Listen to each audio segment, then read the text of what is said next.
Guys, welcome to chemistry simplified channel.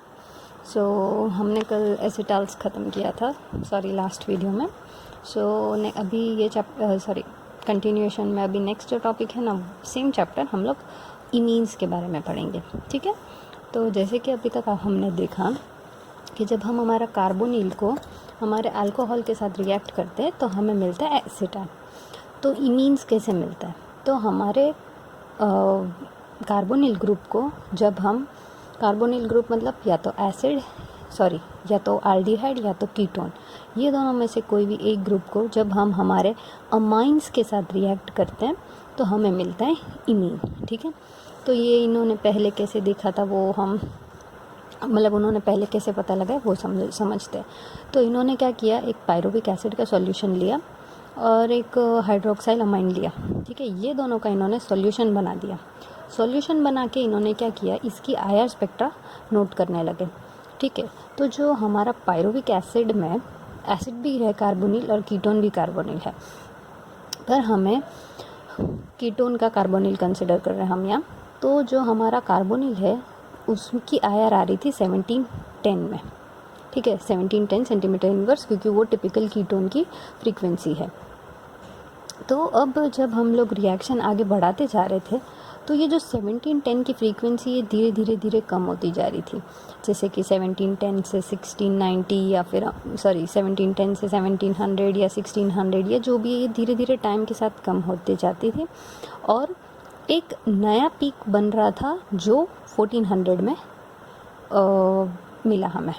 ठीक है, अब इनको पता लगाना ये था कि जो 1400 पे पीक है वो क्या मिल रहा है। ठीक है, तो इन्होंने मैकेनिज़्म देखने की कोशिश की। तो मैकेनिज़्म में क्या किया इन्होंने, जैसे कि अभी हमें मालूम है ये हमारा पायरुविक एसिड है। पायरुविक एसिड के साथ जब हमारा हाइड्रोक्साइल अमाइन इज़ NH2OH। अच्छा ठीक है, ये हाइड्रोक्साइल अमाइन हमने लिया इसलिए हमारा प्रोडक्ट इमीन नहीं बनता, हमारा फाइनल प्रोडक्ट ऑक्साइन बनता है। अगर हम प्राइमरी या सेकेंडरी अमाइन ले तो हमें इमीन या तो इन अमाइन मिलेगा, वो हम धीरे धीरे देखते जाएंगे। तो यहाँ हमारा न्यूक्लियोफाइल कौन सा होगा, NH2OH में, तो NH2 अटैक करेगा। और अच्छा आप ये देखिए कि ये NH2OH में नाइट्रोजन और ऑक्सीजन में नाइट्रोजन रिएक्ट कर रहा है, ऑक्सीजन नहीं अटैच कर रहा है। कभी भी याद रखना कि आप नोटिस भी करोगे कि जब नाइट्रोजन और ऑक्सीजन एक ही उसमें हो ना, एक ही मॉलिक्यूल में हो, कंपाउंड में हो, तो 80 से 85% चांसेस है कि हमारा नाइट्रोजन ही रिएक्ट करेगा, क्योंकि ऑक्सीजन इलेक्ट्रोनेगेटिव एलिमेंट है तो वो वैसे रहना ज़्यादा प्रेफर करेगा, तो वो हमारा नाइट्रोजन अटैक करेगा। जबकि अगर हम प्रोटोनेशन की बात करें तो हमने लास्ट चैप्टर में भी देखा था कि नाइट्रोजन और जब हम कार्बोक्सिलिक एसिड के बारे में देख रहे थे कि जब हमारा प्रोटोनेशन होता है तो हमारा ऑक्सीजन पहले प्रोटोनेट होता है और फिर हमारा नाइट्रोजन, वो हमने हमारा अमाइड में देखा था। ठीक है, तो वो प्रोटोनेशन की बात है। ये हमारा अटैक हो रहा है, तो अटैक हो रहा है हमारा, ये नाइट्रोजन जो है ये अटैक करेगा। जैसे ये हमारे कार्बोनिल कार्बन पे अटैक करेगा, क्या होगा नेक्स्ट स्टेप, हमारा जो ऑक्सीजन है ये अल्कोक्साइड बन जाएगा और NH2OH आ जाएगा। प्लस और माइनस H में क्या होगा, पहले तो H प्लस होगा, H जो है ये यहाँ से H निकलेगा तो NHOH हो जाएगा और वो जो हाइड्रोजन है वो यहाँ अटैक हो जाएगा। तो इसलिए ये दोनों को प्लस और माइनस H प्लस में दिखाया है। तो ये जो बन गया हमारा, ये हमारा बना इंटरमीडिएट। ठीक है, अब देखो आप सारे स्टेप्स देखते जाओ, रिवर्सिबल है। क्यों? क्योंकि इमीन जो है वो बहुत ज़्यादा स्टेबल नहीं है। अभी ऐसा नहीं है जैसे कि हमने हमारा एसिटाल्स देखा कि सारे एसिटाल्स, हमने बोला कि एसिटाल स्टेबल नहीं है, पर हमारे काफ़ी एसिटाल्स थे जो स्टेबल थे। तो इसलिए हम लोग इमीन्स में भी वैसा देखेंगे कि कोई इमीन्स होते भी है स्टेबल, पर यूजुअली इमीन्स स्टेबल नहीं होते, उसके कंडीशंस होते हैं अगर स्टेबिलिटी अच्छी हो तो। ठीक है, तो नेक्स्ट स्टेप में क्या हुआ, हमारा इंटरमीडिएट बन गया। इंटरमीडिएट बनने के बाद क्या होगा, हमारा जो प्रोटोनेशन के लिए जो हाइड्रोजन था वो OH के साथ H2O बना के वो निकल जाएगा। जैसे ही वो निकलेगा ये कार्बन और ये नाइट्रोजन के बीच में डबल बॉन्ड फॉर्म होगा। ये जो C double bond N form होता है ना, कार्बन और नाइट्रोजन के बीच में जो डबल बॉन्ड आता है उसको हम बोलते हैं इमीन। और यहाँ प्लस चार्ज है नाइट्रोजन के ऊपर तो इसको हम बोलेंगे इमीनियम आयन, वो आगे हम लोग देखेंगे। और नेक्स्ट में क्या होगा, हमारा जो हाइड्रोजन है वो यहाँ से निकल जाएगा, नाइट्रोजन पे से चार्ज हट जाएगा और हमें हमारा कंपाउंड मिलेगा ऑक्साइन। और ऑक्साइन की जो वैल्यू है वो 1400 सेंटीमीटर इनवर्स है। ठीक है, तो ये जो ऑक्साइन है ना, ऑक्साइन को हम लोग डिटेल में स्टडी करेंगे हमारा बैकमैन रिएक्शन में, सॉरी बैकमैन रीअरेंजमेंट में, और वो आएगा हमें तो हम वहाँ अच्छे से देखेंगे। यहाँ सिर्फ हमें इमीन का इम्पोर्टेंस है जो आगे जाके हम उसको इलाबोरेट करेंगे। अब देखो कि ये जो कॉन्सेंट्रेशन और टाइम का ग्राफ बनाया है, तो इन्होंने उनका कहना ये है कि जैसे जैसे हमारा कॉन्सेंट्रेशन कम होता है ना, वैसे धीरे धीरे ऑक्साइन बनता है। ऐसा नहीं है कि एक मॉलिक्यूल रिएक्ट करके एक ऑक्साइन दे देता है। ठीक है, हमारा जो पायरुवेट है वो इंटरमीडिएट में कन्वर्ट होने के बाद वो ऑक्साइन देता है। ठीक है, इसलिए हमें जैसे कि 1710 था तो तुरंत हमको 1400 नहीं मिल जाता कि चलो एक ऑक्साइन बन गया। धीरे धीरे सारे मॉलिक्यूल्स ऑक्साइन में कन्वर्ट होते हैं। ठीक है, अभी जो इमीन्स है ना, उसको nitrogen analogues of carbonyl compounds, इसका मतलब कुछ ये नहीं होता है। जैसे कि अब हम देखो तो कार्बोनिल मतलब C+O, ये ऑक्सीजन को रिप्लेस करके अगर हम N डाल दें, ठीक है, तो ये है एक्चुअली दोनों सेम जैसे ही दिखने में। यहाँ ऑक्सीजन आइटम है, यहाँ नाइट्रोजन आइटम है, इसको हम कार्बोनिल बोलते हैं, तो इसको हम क्या बोलते हैं, analogue of carbonyl. So this is imines are analogue of carbonyl compounds. ठीक है, सेम हम एक रिएक्शन देखेंगे जो हमारा अल्डिहाइड है। Okay, all imines any primary amine reacts with, हाँ, ये एक बात है कि ये आगे आने वाला है। हमारा जो कार्बोनिल कंपाउंड हो जैसे कि अल्डिहाइड या कीटोन, तो प्राइमरी अमाइन के साथ रिएक्ट करें ना वो लोग, तो हमें कंपाउंड मिलते हैं इमीन। ठीक है, वही अगर इन लोग सेकेंडरी अमाइन के साथ रिएक्ट करें तो हमें मिलता है इनामाइन। ठीक है, अब हम पहला देख लेते हैं इमीन वाला। तो जैसे कि देखो ये हमारा अल्डिहाइड ग्रुप है, ये हमारा प्राइमरी अमाइन है। ठीक है, प्राइमरी अमाइन कैटालिटिक H+ के साथ क्या दिया है इसने, इंटरमीडिएट दिया।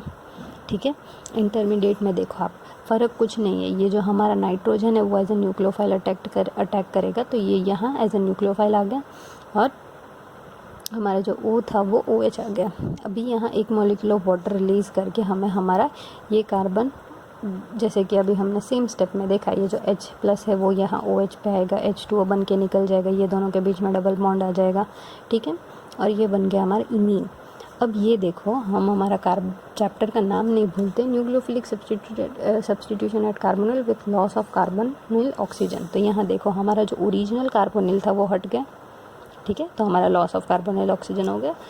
तो ऐसे देखा जाए ना, तो अगर आप रिएक्शन देखो तो आपको ऐसा लगेगा ये रिएक्शन के साथ ये प्रोडक्ट तो बनेगा नहीं क्योंकि ये ऑक्सीजन का कुछ तो होगा, पर हम लोग ये भूल जा रहे हैं कि ऐसे भी रिएक्शन है जहाँ लॉस ऑफ कार्बोनिल ऑक्सीजन भी है। ठीक है, तो ये हमारा इमीन बन गया। अब डिटेल में देखेंगे तो ओके, जैसे हम एसिटाल में हेमी एसिटाल बना रहे थे, वैसे इमीन में हेमी अमीनल बनता है। ठीक है, अभी हेमी अमीनल में कुछ खास डिफरेंस नहीं है।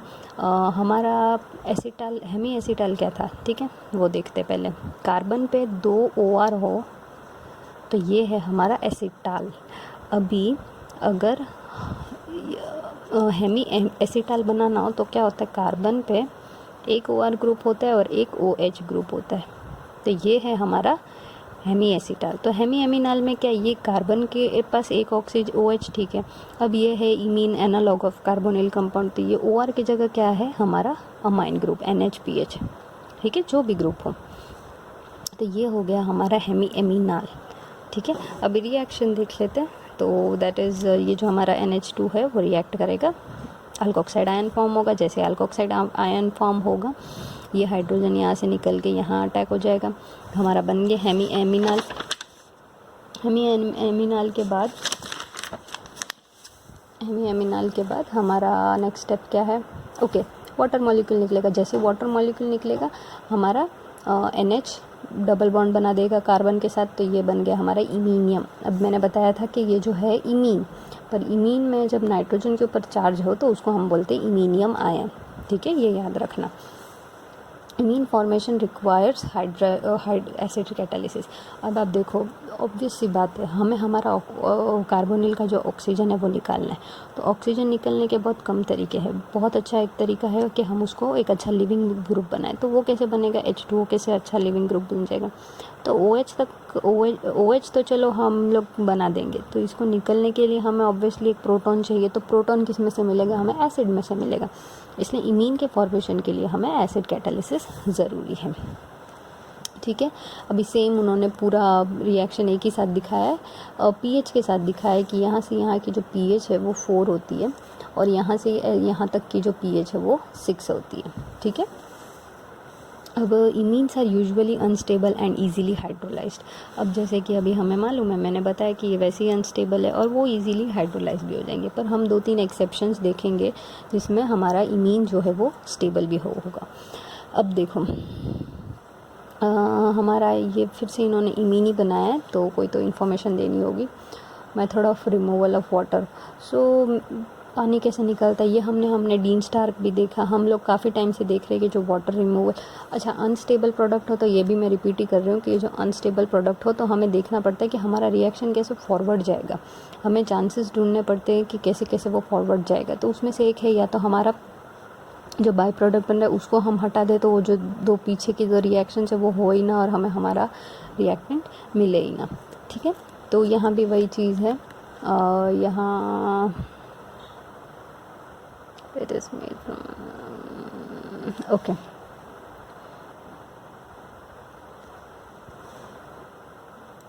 हाँ, ये हम रिएक्शन देखते हैं हमारा कीटोन और जैसे कि अभी हमने एल्डिहाइड के साथ देखा रिएक्शन, अब हम कीटोन के साथ देखेंगे। कीटोन के साथ जो NH2 रिएक्शन चला जाएगा तो अच्छा रिएक्शन तो सेम ही होगी। क्या होगी, हमारा जो NH2 ग्रुप है ये यहाँ अटैक लगेगा, ये O- हो जाएगा, फिर एसिड कैटालिसिस है तो H ऐड। अच्छा आप मैकेनिज्म है ना खुद से एक बार लिखने की कोशिश करो। आप 2 बार लिखोगे ना तो आपको आइडिया आ जाएगा। ठीक है, फिर वैसे ही हमारा जो OH था वो H2O बन के वो निकलेगा। जैसे ही वो निकलेगा कार्बन और नाइट्रोजन के बीच में डबल बॉन्ड आ जाएगा। ठीक है, अब जनरल में ऐसा लिखा है कि जो इमीन है वो स्टेबल है कि नहीं है वो कैसे मालूम पड़ेगा।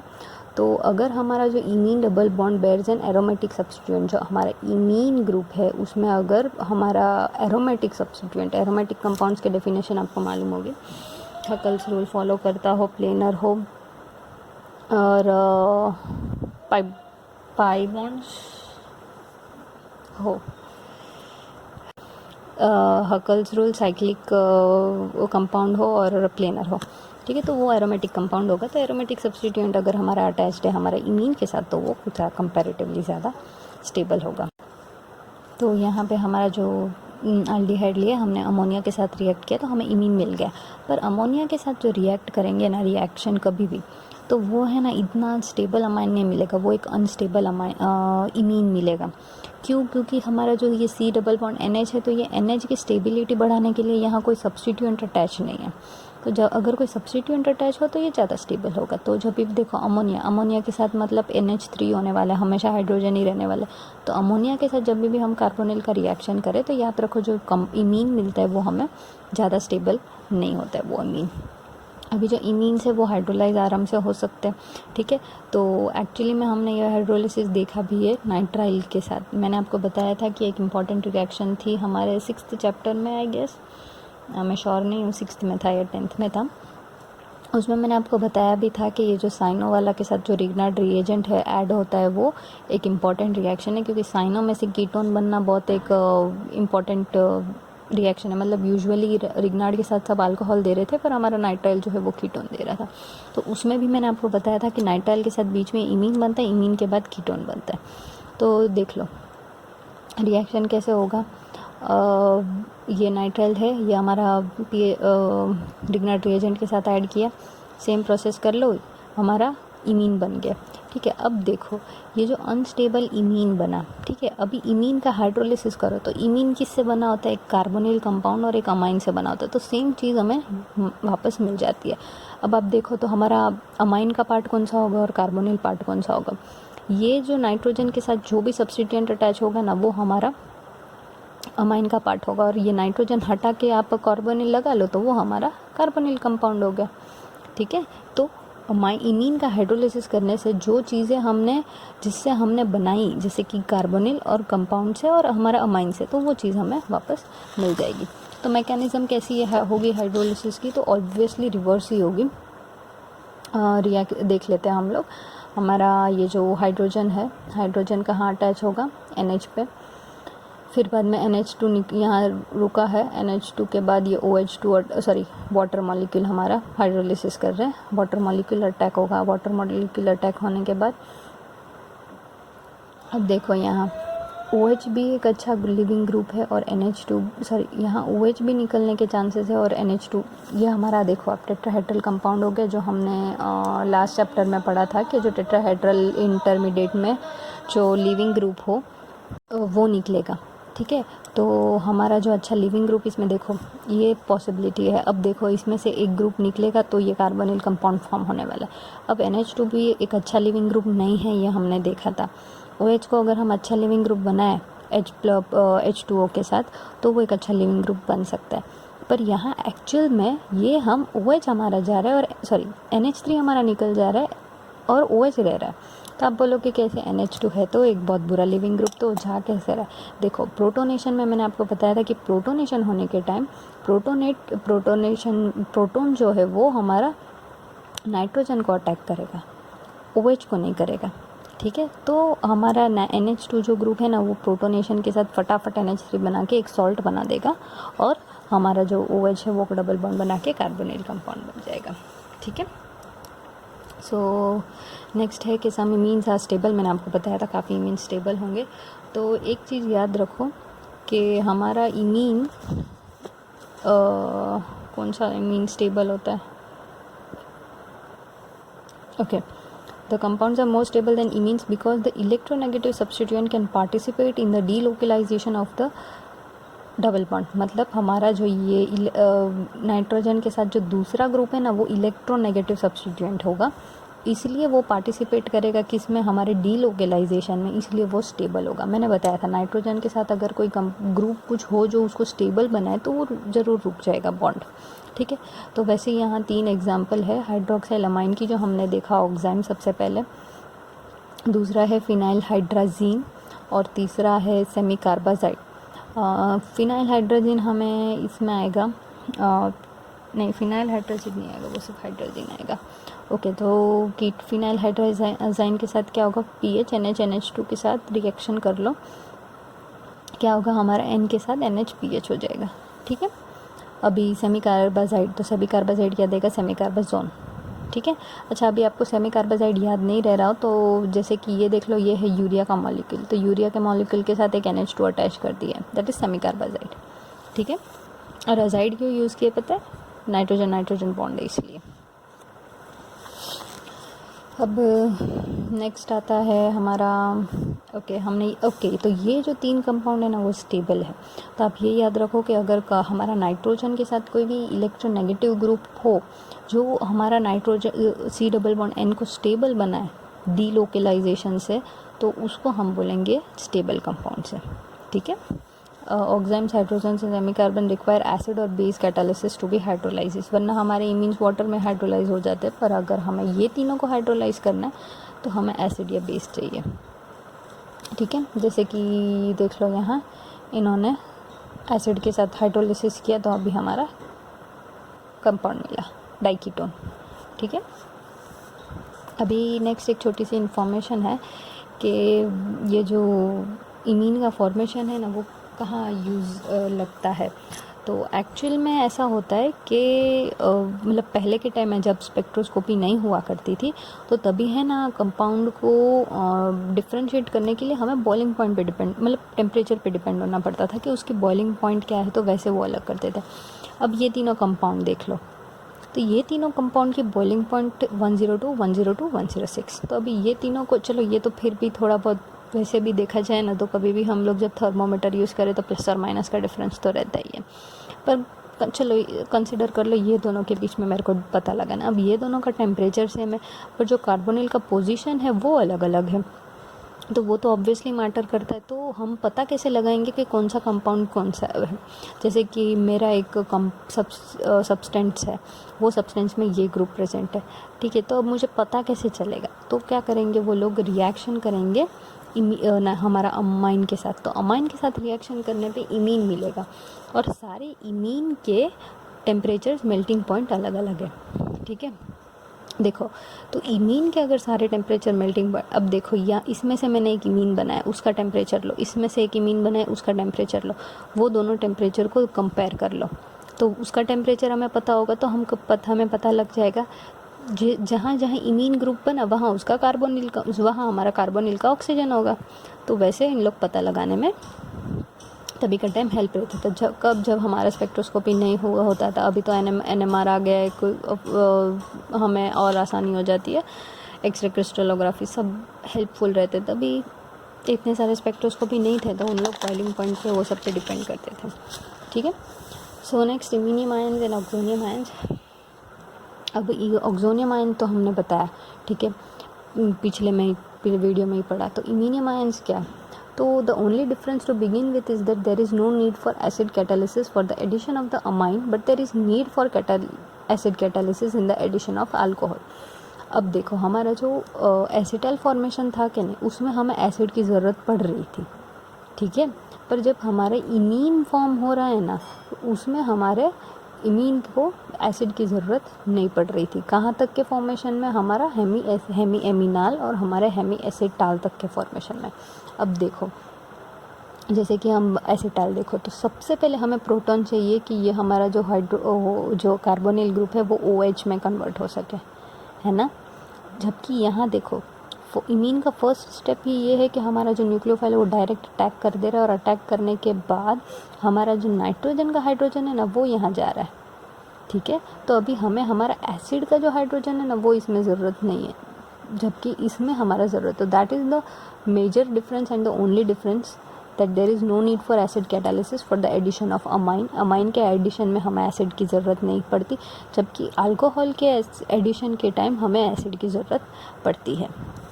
The iminium ion therefore acts as an acid. The oxonium ion on the other hand acts as an electrophile.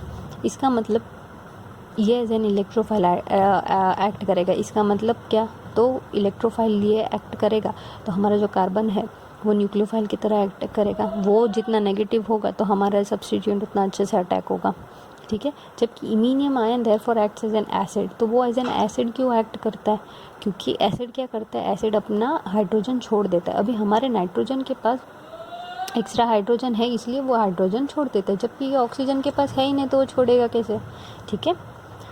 तो ये डिफरेंस था major between iminium ions and the oxonium ions. अच्छा, इमीनियम आयंस में आपको इजी तरीका बता, कुछ खास नहीं।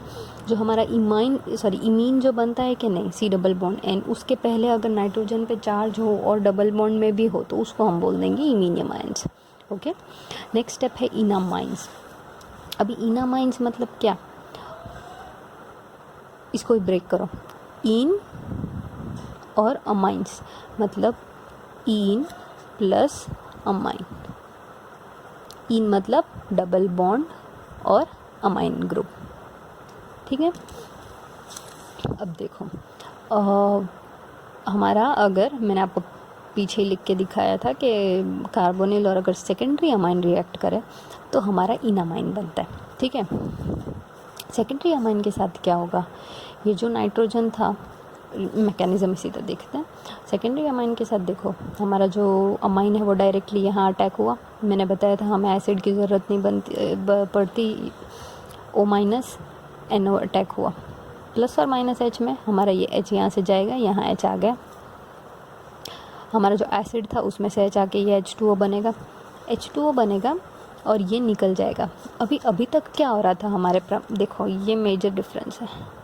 H2O जाने के बाद, है ना, H2O जाने के बाद हमारा H जा रहा था, है ना।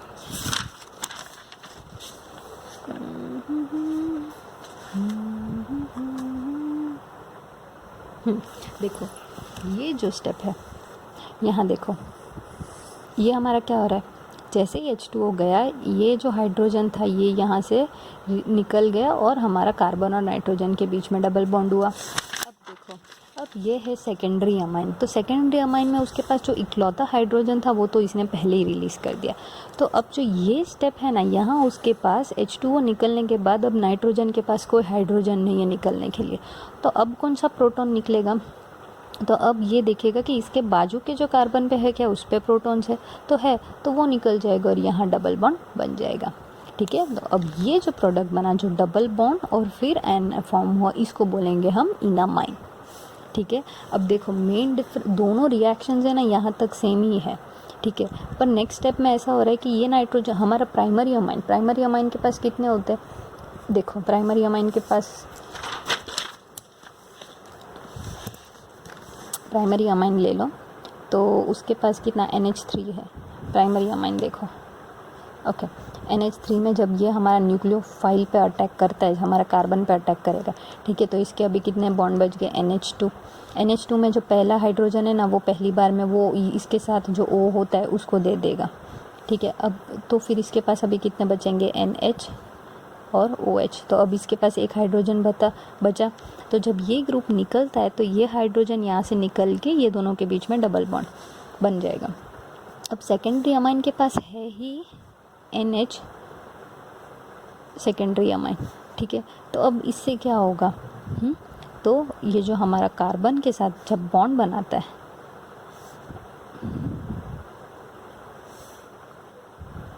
जब कार्बन के साथ हमारा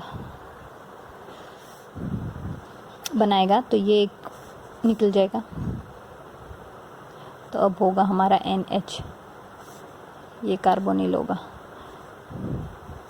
नेक्स्ट स्टेप क्या होगा? ये हमारा हाइड्रोजन यहाँ गया। तो अब क्या होगा? अब ये जो नाइट्रोजन है इसके पास हाइड्रोजन बचे ही नहीं है कि ये निकाले। तो अब क्या करेंगे? अब कहीं से तो हाइड्रोजन निकलना पड़ेगा। तो ये क्या करेगा? क्या ये तो लीव होने वाला है, H ऐड करके ये लीव होने वाला है। तो अब क्या करेंगे? क्या ये कार्बन के बाजू में जो कार्बन है क्या उसके पास हाइड्रोजन है? अगर उसके पास हाइड्रोजन है तो वो निकलेगा और ये दोनों के बीच में एक डबल बॉन्ड बन के ये हमारा इनामाइन। ठीक है, थोड़ा मेरा वर्क रफ़ है पर आई होप अगर आपने मेरे साथ थे तो आपको पता चला होगा मैं क्या कहना चाह रही हूँ।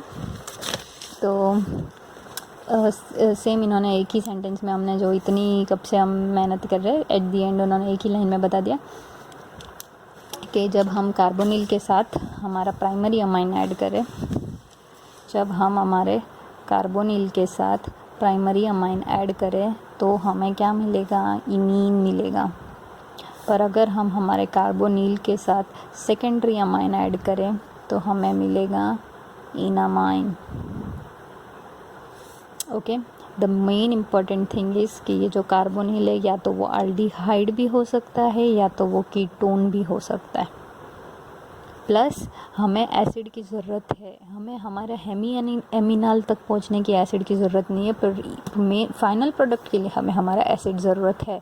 तो both require acid catalysis and removal of water. Removal of water इसमें ज़रूरी है हमारा। देखो कोई भी अनस्टेबल कंपाउंड होना उसमें जब बाय प्रोडक्ट है ना वो निकालना ज़रूरी होता है। ठीक है, हाँ, so next is what? Enamines of primary amine and और इवन अमोनियन के इनोलाइजेशन है ना, इन्होंने कार्बन के टर्म्स में इमीन के टर्म्स में बताया, but the same thing 20th chapter जो नेक्स्ट करने वाले उसमें भी आने वाला है। तो इतना पढ़ने से अच्छा हम ज़्यादा पढ़ेंगे अच्छे से समझ के। ठीक है, कुछ खास नहीं, बताना सिर्फ ये चाहते हैं कि हम लोग जो कीटो इनॉल करते हैं कि नहीं वो हम कार्बोनिल ग्रुप के साथ करते हैं। The same is possible with imine also, कि नाइट्रोजन के साथ। क्यों? क्योंकि हमारा जो ये इमीन है that is a nitrogen analogue of carbonyl compound. ठीक है, तो सेम इसमें भी पॉसिबल है। तो नाइट्रोजन एनालॉग ऑफ इनोलाइजेशन होता है। मेन कंसेप्ट बता दिया, अभी हम डिटेल में पढ़ेंगे नेक्स्ट चैप्टर में 20th। Iminium ions can react as electrophilic intermediates. तो अब हमारा इमीन देंगे और उसमें हम अगर हमारा रिड्यूसिंग एजेंट ऐड करें तो वो as an electrophile intermediate add करें। इलेक्ट्रोफाइल इंटरमीडिएट मतलब क्या? इलेक्ट्रोफाइल मतलब वो पॉजिटिव होगा, मतलब कोई नेगेटिव चीज़ को वो खुद पे आने से अट्रैक्ट करेगा।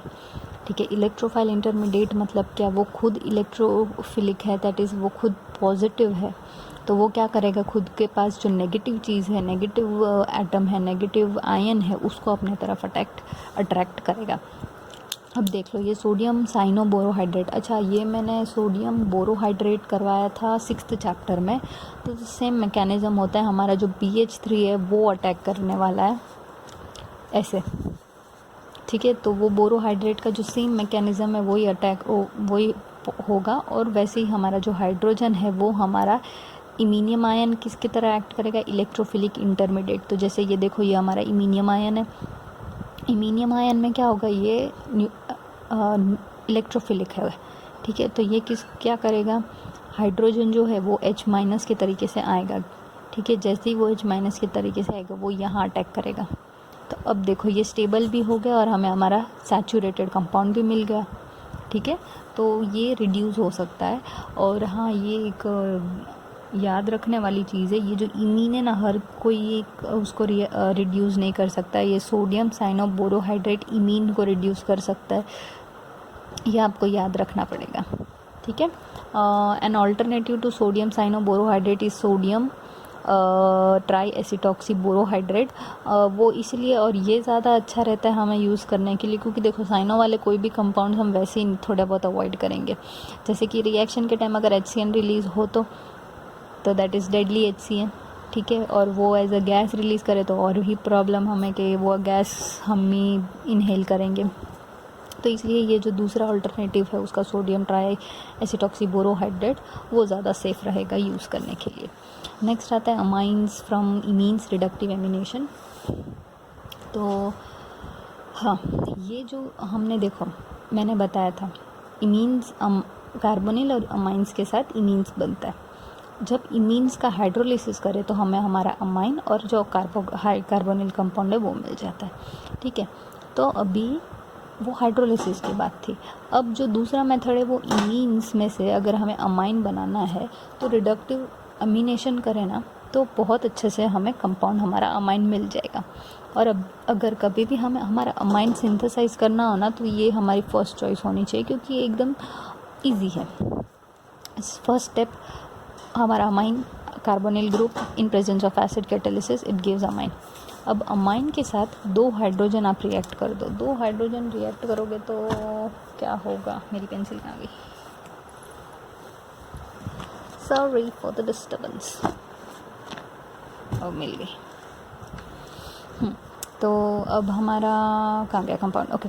सो 2 हाइड्रोजन ऐड किया, 2 हाइड्रोजन ऐड करेंगे तो क्या होगा, डबल बॉन्ड है, ऑब्वियसली ये बॉन्ड ब्रेक होगा, एक बॉन्ड ब्रेक होगा, जो पाई बॉन्ड था वीक है वो पाई बॉन्ड ब्रेक होगा, एक हाइड्रोजन यहाँ जाएगा, एक हाइड्रोजन यहाँ जाएगा। अब बताओ क्या बन गया, सेकेंडरी अमाइन बन गया। तो ऐसे हमारे इमीन में से अमाइन बन सकता है, और इमीन में से अमाइन बनाना बहुत एक अच्छा बेस्ट मेथड है बनाने के लिए फॉर सेकेंडरी अमाइंस। सो ये अच्छा है मेथड बनना है। अच्छा, रिडक्टिव एमिनेशन क्यों बोलते, पता चला, रिडक्टिव एमिनेशन इसलिए क्योंकि ये जो प्रोसेस है हम लोग हाइड्रोजन ऐड कर रहे हैं, हाइड्रोजन ऐड वाले प्रोसेस को क्या बोलेंगे हम, रिडक्शन। रिडक्शन में से हम बना क्या रहे हैं, अमाइन, तो इसलिए इसको बोलते रिडक्टिव अमीनेशन, ठीक है। नाम इतना हार्ड नहीं है, लगेगा आपको बहुत बड़ी चीज़ है पर इतनी बड़ी है नहीं। अच्छा, अब ये नेक्स्ट रिएक्शन है, ये है 2 स्टेप की रिएक्शन। इसकी मैकेनिज़्म अगर आप बिना देख के लिख लो तो मैं मान लूँगी कि आपने अभी तक जितना भी मैंने पढ़ाया वो कुछ ना कुछ काम लग गया, ठीक है। अब ऐसा नहीं है कि बहुत हार्ड है, पर थोड़ा बहुत डिटेल है। जैसे कि देखो आप क्या करोगे, जैसे कि मैं अपनी बता दूँ, तो जब मैंने पहली बार ट्राई किया था ना, तो मैंने बहुत सिली मिस्टेक्स किए थे इसमें, इसलिए मैं बता रही हूँ कि थोड़ा बहुत केयरफुल रहना पड़ेगा। हार्ड नहीं है, थोड़ा केयरफुल रहना पड़ेगा। कार्बोनिल है ये कीटोन है, कीटोन के साथ हमारा अमाइन रिएक्ट करेगा, हमारा अमाइन रिएक्ट करके क्या बनाएगा, इमीन। इमीन का अगर हम सोडियम रिडक्शन करें तो क्या बनेगा, हमारा अमाइन बना, देखो बन गया, ठीक है।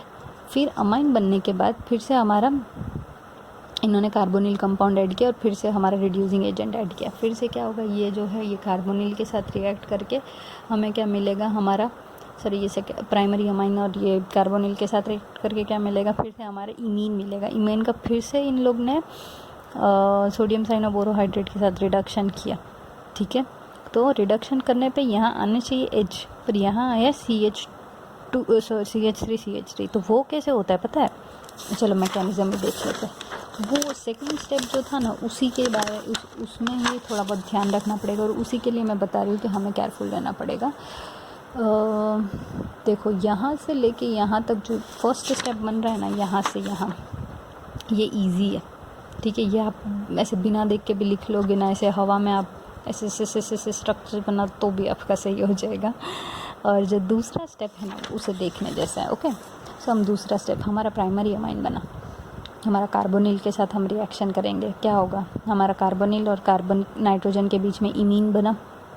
इमीन के बाद रिडक्शन होगा, तो रिडक्शन में जो हाइड्रोजन ऐड हो रहा है ना, वो यहाँ ऐड नहीं हो रहा है, वो CH2 पे ऐड हो रहा है, और वो CH3 बना दे रहा है, देखा। और फिर वो एक बार रिएक्शन करके रुक नहीं जा रहा है। ये जो सेकेंडरी अमाइन है वो अभी भी रिएक्टिव है, तो सेकेंडरी अमाइन फिर से हमारे कार्बोनिल कंपाउंड पे अटैक करके फिर से ये जो हाइड्रोजन है वो रिडक्शन करके कहाँ अटैक करेगा, अभी ये जो कार्बन और नाइट्रोजन के बीच में डबल बॉन्ड यहाँ करेगा, तो ये हो गया CH3। एक बार आप लिखोगे तो आपको समझ में आ जाएगा, ठीक है। तो बस ये जो स्टेप है ना, कि ये हमें लगेगा कि चलो, जैसे कि मैंने पहली बार जब रिएक्शन की थी ना, तो मैंने ये सेकेंडरी अमाइन को मेरा फाइनल प्रोडक्ट बना दिया था, कि ये जो कार्बोनिल है वो रिएक्ट करके ये जो हाइड्रोजन है वो यहाँ दे दिया, और मैंने अपना सेकेंडरी अमाइन फाइनल प्रोडक्ट बनाया। जब पेज पलटा तो पता चला टर्शरी अमाइन है। फिर देखा तो ये जो सेकेंडरी अमाइन है वो अभी भी रिएक्टिव है, जैसे कि टर्शरी अमाइन रिएक्ट नहीं करने वाला, उसके पास कोई हाइड्रोजन ही नहीं है, तो वो रिएक्ट नहीं करेगा। तो हमारा जो सेकेंडरी अमाइन है वो अभी भी रिएक्टिव है, इसलिए वो आगे और कंटिन्यू होकर हमारा टर्शरी अमाइन हमें फाइनल प्रोडक्ट मिलता है, ठीक है। तो नेक्स्ट अभी हम लोग ये सब क्यों पढ़ रहे हैं, हमारा इमीन्स हम क्यों पढ़ रहे हैं, तो जैसे कि मैंने एसिटाल में अभी आपको बताया था, हम वही चीज़ पढ़ते, या तो वो दो चीज़, या तो वो बहुत वाइडली यूज़ हो रहा होगा, और सेकेंड या तो वो बहुत इंपॉर्टेंट होगा। तो एसिटाल हमारा इम्पॉर्टेंट था क्योंकि वो हमारे ग्लूकोज और माल्टोज और सेल्यूलोज के स्ट्रक्चर में प्रेजेंट था। सेम ही आ रहा है इमीन, तो इमीन भी प्रेजेंट है हमारे बॉडी में। इमीन है ना, एज अ रिएक्शन आ रहा है, जैसे कि एलेनाइन बनाने के लिए ये जो है ना, ये लैबोरेटरी मेथड है। पायरुविक एसिड के साथ अमाइन रिएक्ट करके इमीन बनेगा, इमीन का हम रिडक्शन करेंगे तो हमारा एलेनाइन बन जाएगा, ओके। सो ये जो है ना, कहाँ गया नेचर से, ओके। तो ये जो स्टेप, ये मेथड से जो एलेनाइन बन रहा है ना, ये हमारे बॉडी में बन रहा है, ठीक है। तो पायरुविक एसिड और ये अमाइन है पिरिडॉक्सामाइन, नेचर सिंथेसिस ऑफ एलेनाइन पिरिडॉक्सामाइन, उसमें से एक मॉलिक्यूल ऑफ वाटर रिलीज होके सेम मेथड था हमारा। OH है, OH होगा, H2 हो जाएगा, ये दोनों के बीच में बॉन्ड बना, इमीन बना, 2 इमीन्स इन इक्विलिब्रियम। जैसे कि ये जो बॉन्ड था, ये बॉन्ड अभी यहाँ शिफ्ट हो गया, तो ये भी इमीन ही है, C double bond N present आ ही रहा है, ठीक है, इट्स इन इक्विलिब्रियम। और फिर एक मॉलिक्यूल ऑफ H2 मतलब हाइड्रोलिसिस होके हमारा क्या बिना, हमारा एलेनाइन बन गया और हमारा पिरिडॉक्सल बन गया। तो ये मेथड है ना हमारा बॉडी में होता है, तो इसलिए कभी भी हमें, जैसे कि एलेनाइन एक अमीनो एसिड है, तो अगर हमें कुछ रिएक्शंस देखनी हो हमारी बॉडी के, तो हमें आप लैब में बनाना आना चाहिए। तो लैब में बनाने से आने से पहले हमें ये पता होना चाहिए कि हमारा बॉडी में किस तरीके से हो रहा है। अगर वो पता चल जाए तो हम लैब में भी बना सकते हैं, ठीक है।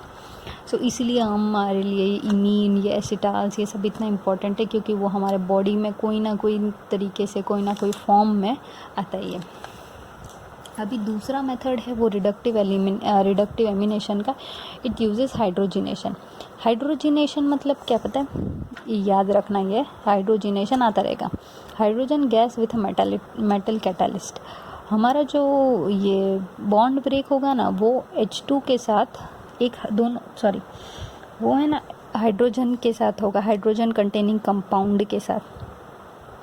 मैं ये डिटेल में आएगा तब मैं बताऊंगी, फ़िलहाल यहाँ देख लेते, ये मेटल कैटालिस्ट वाला है। तो मैकेनिज़्म कुछ है नहीं, है लिथियम नहीं, ये नहीं है। सो क्या होगा, हमारा कार्बोनिल है या अमाइन के साथ रिएक्ट करके पहले इमीन दे देगा, इमीन के बाद हमारा जो हमने देखा था, हमने कहाँ देखा था अभी, बस इधर ही देखा था।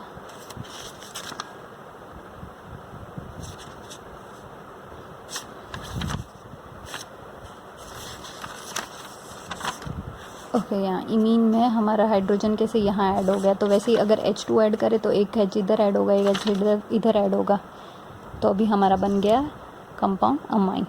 तो देखो, इमीन में से अमाइन बनाने के दो तरीके, एक हाइड्रोजिनेशन था और दूसरा वाला था रिडक्टिव एमिनेशन, ये वाला, ठीक है, जो हम लोग कोई भी रिड्यूसिंग एजेंट डाल के कर सकते हैं। तो ये दो चीज़ याद रखना। नेक्स्ट है लिथियम एल्यूमिनियम हाइड्राइड और रिड्यूसेस अमाइड्स टू अमीन्स। ये अमाइन बनाने का ये एक तरीका है। अच्छा, ये इमीन वाला जो पार्ट था ना, वो इमीन वाला ख़त्म हो के दूसरा थिंग है कि अमाइड हम लोग बना रहे हैं। अमाइड मतलब ऐसा नहीं है कि, मतलब मेन मेरा कहना ये है कि जो कार्बोनिल और हम अमाइन के साथ रिएक्शन कर रहे हैं वो नहीं है, अभी अमाइड से हम अमाइन बना रहे हैं। तो ये रिएक्शन इसमें इसलिए डाला है क्योंकि हमारा जो इंटरमीडिएट है वो सेम है, ठीक है। तो अभी अमाइड के साथ देखो, अमाइड के साथ क्या होगा, हमारा मेटल ऐड होगा, मेटल ऐड होने के बाद इमीनियम आयन बन के हमारा अमाइन बन जाएगा। अच्छा, ये एक रिएक्शन है जो अमाइड में से अमाइन बनाता है, एक रिएक्शन है, आपको पता है कौन सी? अमाइड में से अमाइन बनाने की एक हॉफमैन रिएक्शन है, वो आएगा, ये तो मुझे अचानक से याद आया तो मैं बता दी। ओके, सो नेक्स्ट हम लोग पूरा इन्होंने दिखाया है, एसिड क्लोराइड के साथ NH2 ऐड किया, ये हमने 10th चैप्टर में पढ़ा, और फिर ये जो है ये हमने ये चैप्टर में पढ़ा। तो एग्ज़ाम में कैसे आएगा पता है आपको, सीधा ये दे देंगे, ये दोनों है ना आपको एरो पे दे देंगे और प्रोडक्ट पूछेंगे क्या है, तो इसलिए हमें टफ़ लगता है, बाकी इतना टफ़ होता नहीं है। साइनो के साथ हमारा रिडक्शन, लिथियम एल्यूमिनियम हाइड्राइड का रिडक्शन होके क्या होगा, देखो ये C ट्रिपल बॉन्ड N था, रिडक्शन होके ये डबल बॉन्ड टूटेगा, एक हाइड्रोजन इधर, एक हाइड्रोजन इधर, सेम चीज़ फिर रिपीट होगी। तो एक काम करती हूँ, मैं आपको अच्छे से दिखा दूँ साइनो के साथ कैसा रिएक्शन होगा, ठीक है। हमारा साइनो एक बार H2 के साथ रिएक्ट हुआ, क्या होगा, अच्छा यहाँ एक रिएक्शन है, वो कंपाउंड एटम है, C double bond N H, एक हाइड्रोजन इधर ऐड हुआ, एक हाइड्रोजन इधर ऐड हुआ, ठीक है। अभी ये जो है ये फिर इमीन हो गया, C डबल बॉन्ड N, अभी फिर से मैं H2 को रिएक्ट करूँगी, तो फिर से हम रिएक्ट करूँगी तो क्या होगा, ये CH2 और ये NH2, तो साइनो में से लिथियम एल्यूमिनियम हाइड्राइड के साथ इनको पूरा हमारा अमाइन मिल गया, ठीक है। तो वही बस इम्पॉर्टेंट है, हमें ऐसा लगता है कि प्रोडक्ट बन गया, जैसे कि अगर साइनो में से हम अमाइन इमीन बना के छोड़ देंगे, पर एक्चुअली में ये अमाइन थक जाता है। अब नेक्स्ट टॉपिक है बस ख़त्म होने को, cyanide will attack iminium ion structure synthesis of amino acid. तो इसमें हम लोग देखेंगे कि अमीनो एसिड की सिंथेसिस कैसे होगी, स्पेसिफिकली अल्फ़ा अमीनो एसिड्स की सिंथेसिस कैसे होगी। अभी आप लोग को याद हो तो हमने पहले पीछे ही पेज में हमने एलेनाइन की सिंथेसाइज देखी थी, और एलेनाइन भी एक अमीनो एसिड था, वो मैंने बताया था। यहाँ हम देखेंगे स्ट्रक्चर सिंथेसिस। स्ट्रक्चर सिंथेसिस में हमने क्या किया है, और इमीन का यूज़ किया है, और इमीन के बाद इमीन में हम लोग ने साइनो को रिएक्ट करके एमिनो नाइट्राइल बनाया, एमिनो नाइट्राइल को फिर हाइड्रोलिसिस करके हमने हमारा अल्फ़ा एमिनो एसिड बनाया। मैकेनिज़्म तो दी नहीं है इसमें, पर आप यहाँ से यहाँ के मैकेनिज़्म आप खुद लिख सकते हो, क्योंकि अभी तक हमने इतना इमीन के बारे में पढ़ा, तो आपको आइडिया आ जाएगा। तो सबसे पहले हम लोग हमारा आल्डिहाइड को हमारे अमाइन के साथ रिएक्ट करेंगे, तो हमारा इमीन बनेगा, वो पूरे लंबा प्रोसेस है, 2-3 स्टेप्स हैं। ये हमारा देखो इमीन नहीं है, ये इमीनियम आयन है, क्योंकि हमारे नाइट्रोजन के ऊपर चार्ज है। इमीनियम आयन बन जाने के बाद ये जो NaCN का जो Cn- था वो यहाँ अटैक करेगा एज अ न्यूक्लियोफाइल। जैसे ये यहाँ अटैक करेगा, ये जो कार्बन और नाइट्रोजन के बीच में डबल बॉन्ड थे वो ब्रेक हो जाएंगे, Cn ऐड हो गया। अब ये जो बन गया ये एमिनो नाइट्राइल बन गया।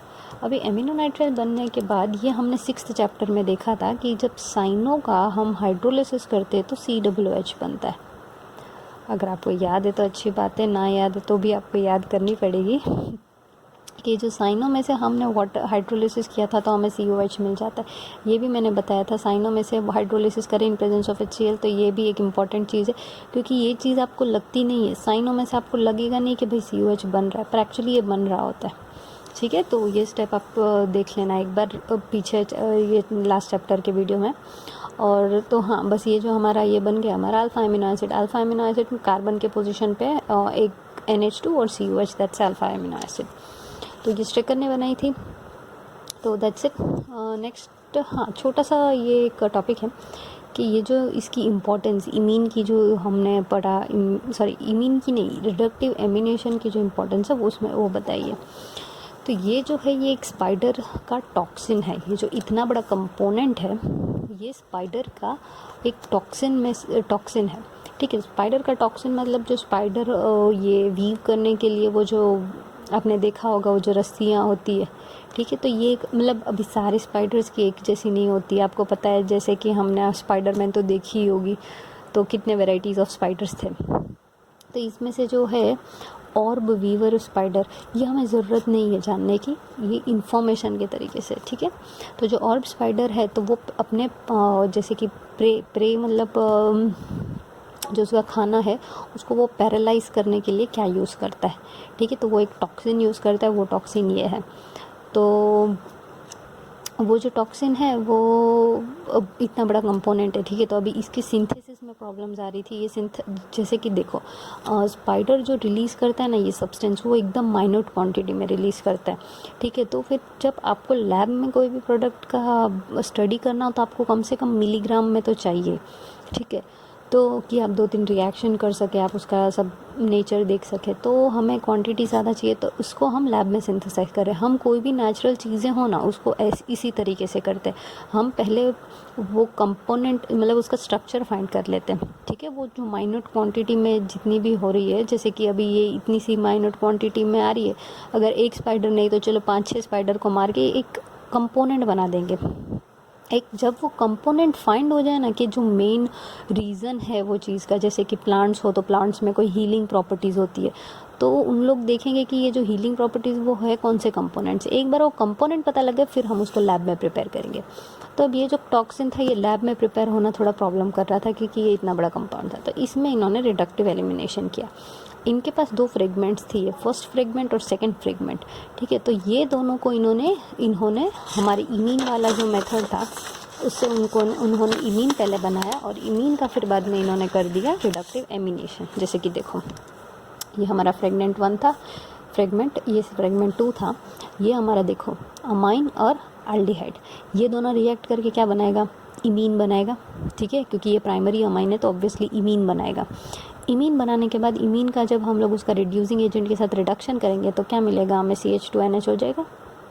तो ये मेथड से वो बना। अच्छा, ये भी एकदम एग्जैक्ट ये कंपाउंड नहीं है but it is nearly that structure, ठीक है। और ये जो एक्स्ट्रा प्रोटेक्टिंग ग्रुप्स थे वो हम लोग आगे जाके पढ़ेंगे, that not important, okay. So next is Wittig reaction. Wittig reaction एक इम्पॉर्टेंट रिएक्शन है। ऐसे थोड़े ही रिएक्शन से, आई गेस 3 या 4 ही रिएक्शन है जो कार्बोनिल कंपाउंड को C+C में कन्वर्ट करते हैं। तो विटिग वन ऑफ देम है। तो हम देखते हैं विटिग क्या रिएक्शन है। तो Wittig reaction is a reaction between a carbonyl compound and a species known as phosphonium ylide, ठीक है। अब फॉस्फोनियम यीलाइड पहले तो देखते हैं हम यीलाइड क्या है। अच्छा, ये यीलाइड का जो प्रोनाउंसिएशन है आप अपने जैसे आप प्रोनाउंस करते हो वैसे करिए, मैं यीलाइड बोल रही हूँ। सो यीलाइड मतलब क्या पता है, जो नेबरिंग एटम्स हो, जैसे कि ये कार्बन और ऑक्सीजन, ये दोनों नेबरिंग एटम है। तो एक पे प्लस आया एक पे माइनस आया, तो जब नेबरिंग एटम्स के ऊपर दोनों के पास चार्ज हो तो हम उसको बोलेंगे यीलाइड, इर्रिस्पेक्टिव ऑफ कौन सा एटम्स है, ठीक है। चलो कार्बन ऑक्सीजन है, चलो नाइट्रोजन ऑक्सीजन हो गया, या फॉस्फोरस कार्बन हो गया, ठीक है। तो देखो यहाँ लिखा है हम लोग, it is a species with positive and negative charges on adjacent atom. Adjacent मतलब बाजू बाजू वाले, तो बाजू बाजू वाले अगर एटम्स पे पॉजिटिव और नेगेटिव चार्ज हो तो उसको हम बोलेंगे यीलाइड। यहाँ फॉस्फोरस है इसलिए हमने यहाँ बोला फॉस्फोनियम यीलाइड। सल्फर यीलाइड भी किसी में तो आता है, तो उसमें हम बोलेंगे उसको सल्फर यीलाइड, ठीक है। तो हम लोग क्या करेंगे, कार्बोनिल कंपाउंड को, हमारा कार्बोनिल कंपाउंड को हम यीलाइड के साथ रिएक्ट करेंगे। ये सॉल्ट है, ओके। ये यीलाइड के साथ रिएक्ट करके हम अल्कीन बनाएंगे, ठीक है। देखो ये चैप्टर में यहाँ इमीन नहीं आया, एसीटाल नहीं आया, ठीक है। पर हम ये रिएक्शन क्यों पढ़ रहे हैं, क्योंकि हमारा चैप्टर का मेन टारगेट क्या था कि हमारा जो कार्बोनिल का जो सब्स्टिट्यूशन कर रहे हैं उसमें लॉस ऑफ ऑक्सीजन, तो लॉस ऑफ ऑक्सीजन यहाँ हो रहा है, इसलिए हम ये रिएक्शन यहाँ पढ़ रहे हैं। वरना एसीटाल का टॉपिक ख़त्म हो चुका, इमीन का टॉपिक ख़त्म हो चुका, ठीक है। तो ये जो है ये ट्राइफिनाइल फॉस्फीन मतलब फॉस्फरस और 3 फिनाइल ले लो तो ट्राइफिनाइल फॉस्फीन, उसका रिएक्शन इन्होंने सबसे पहले किया। अच्छा, सबसे पहले हम फॉस्फोनियम हीलाइड बनाएंगे और फिर हम रिएक्ट करेंगे। तो ट्राइफिनाइल फॉस्फीन का रिएक्शन इसने मिथाइल आयोडाइड के साथ किया। मिथाइल आयोडाइड के साथ आयोडीन माइनस होकर निकल गया, फॉस्फोरस और CH3 ने एक बॉन्ड बना के फॉस्फोनियम सॉल्ट बना भी है। फॉस्फोनियम सॉल्ट के साथ अगर हम लोग NaH यूज़ करें, NaH हमने 6 चैप्टर में देखा था, NaH इज़ अ बेस। तो बेस क्या करेगा, हाइड्रोजन लेगा। अभी हाइड्रोजन ये किसके पास से लेगा, ये फिनाइल के जो रिंग्स है इसके हाइड्रोजन लेने से अच्छा उसको ये CH3 का हाइड्रोजन लेना ज़्यादा अच्छा लगेगा, ज़्यादा आसानी रहेगी। तो ये यहाँ से यहाँ से हाइड्रोजन ले लेगा। जैसे ये यहाँ से हाइड्रोजन ले लेगा क्या हो जाएगा, ये CH2 माइनस हो गया। तो अब देखो ये फॉस्फोरस P और इसका एडजेसेंट एटम कार्बन के ऊपर माइनस चार्ज, तो ये हो गया ईलाइड। अब ये जो ईलाइड है ये हमारे कार्बोनिल के साथ रिएक्ट करके हमें देता है एल्कीन, ठीक है। तो हम मैकेनिज्म देख लेते हैं कि कैसे देगा वो हमें। ओके, तो देखो ईलाइड तक का तो रिएक्शन इजी था, कुछ हार्ड नहीं था। हमारे ट्राइफिनाइल फॉस्फीन को हम मिथाइल आयोडाइड के साथ रिएक्ट करके फिर हमने सोडियम हाइड्राइड बेस के साथ रिएक्ट कर दिया, ठीक है। तो ये हमें मिल गया। अब देखो इसको हमने कार्बोनिल के साथ अटैक किया, ये हमारा न्यूक्लियोफाइल है। न्यूक्लियोफाइल ने ये कार्बोनिल कार्बन पर अटैक किया, तो क्या होगा, हमारा जो न्यूक्लियोफाइल है, ये जो न्यूक्लियोफाइल यहाँ अटैक करेगा, ये पाई बॉन्ड ब्रेक होगा, ये O- हो जाएगा, ठीक है। अभी तक क्या हो रहा था कि हम एसिड ऐड कर रहे थे, एसिड कैटालिस्ट, तो हमारा अब एसिड प्रोटोनेट कर दे रहा था इसको। अब ये जो ऑक्सीजन और फॉस्फोरस है ना, ये दोनों बॉन्ड बनाएंगे, ठीक है। जैसे ये दोनों बॉन्ड बनाएंगे, एक प्लस एक माइनस है, दूसरा इनको कुछ चाहिए ही नहीं, तो ये दोनों ने बॉन्ड बनाया, बॉन्ड बना देंगे। तो ये हमारा क्या बना, 4 मेंबर्ड रिंग, जिसका नाम है ऑक्साफॉस्फेटेन, ठीक है। 4 मेंबर्ड रिंग है ये ऑक्साफॉस्फेटेन। चलो अभी इनके पास चार्ज था, एक के पास प्लस था, एक के पास माइनस था, इन्होंने एक्साइटमेंट में बना दिया 4 मेंबर्ड रिंग। अब देखो 4 मेंबर्ड रिंग यूजुअली कभी स्टेबल नहीं होता, ठीक है। तो अब ये इसका मतलब ये जो 4 मेंबर्ड रिंग है वो ब्रेक होने का ट्राई करेगा। अब ब्रेक होगा तो अभी देखो ये दोनों ब्रेक होके जैसा हमारा कंपाउंड था वो भी मिल सकता है, ठीक है। या तो ये फॉस्फोरस और ये कार्बन ब्रेक होगा, या तो ये ऑक्सीजन और ये कुछ होके ये 4 मेंबर्ड रिंग ब्रेक होगा। तो मैं बताऊँ कौन सा ब्रेक होगा। अब आप बोलोगे कि ये दोनों जॉइंट हुए तो ये दोनों ही ब्रेक होने चाहिए, पर एक्चुअल में क्या होता है, ये दोनों नहीं ब्रेक होते, बॉन्ड ब्रेक हो रहा है। कौन सा, ये बॉन्ड ऑक्सीजन के साथ ब्रेक हो रहा है और ये बॉन्ड ब्रेक हो रहा है, ठीक है। नहीं, आई एम सॉरी, ये ऑक्सीजन और ये कार्बन के बीच में बॉन्ड ब्रेक होगा और ये फॉस्फोरस और ये कार्बन के बीच में बॉन्ड। तो देखो यहाँ से बॉन्ड ब्रेक हुआ, ठीक है। तो ये जो हमारा ये रिंग के बाहर जो कार्बन था, ये कार्बन डबल बॉन्ड हो जाएगा, ठीक है। अब देखो ये एक्चुअल में ऐसा क्यों हो रहा है, चलो इसको मालूम कैसे पड़ा कि यहाँ से बॉन्ड ब्रेक होना चाहिए। तो मैंने है ना आपको इससे पहले भी बताया था, हमने किया था वो एसिड क्लोराइड के रिएक्शन में, जब उसका हम सिंथेसाइज कर रहे थे शायद, तो SOCl2 एसिड में SOCl2 और PCl5 डाल के भी हम रिएक्शन और एसिड क्लोराइड बना सकते हैं। तो तब मैंने आपको बताया था कि फॉस्फोरस और ऑक्सीजन का बॉन्ड और सल्फ़र और ऑक्सीजन का बॉन्ड बहुत स्ट्रॉन्ग है। जैसे कि यहाँ इन्होंने आपको ये भी दिया है, वैल्यू भी दिया है, The p double bond O with its bond energy is 575 is one of the strongest double bonds in chemistry। तो जब भी ये फॉस्फोरस और ऑक्सीजन साथ हो गए ना, तो इसको ब्रेक करना बहुत मुश्किल है।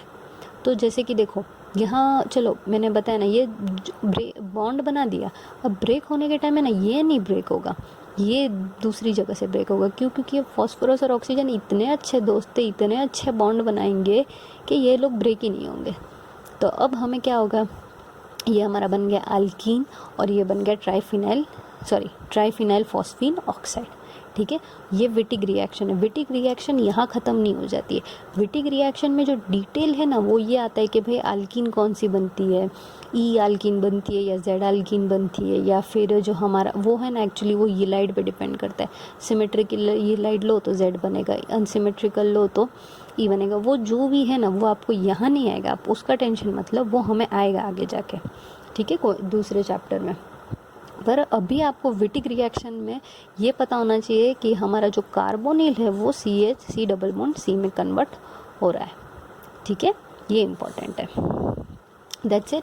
सो समरी में है ना, ये लोग ने बोला कि ये जो चैप्टर थे उससे हमने क्या क्या प्रूव किया, क्या क्या प्रूव नहीं किया। तो उन्होंने एक रिएक्शन बताया कि भाई ये जो रिएक्शन है you could try and think about the example of it. Aldehyde के साथ हमने जैसे हमारा एसिटाल बन रहा था, ये था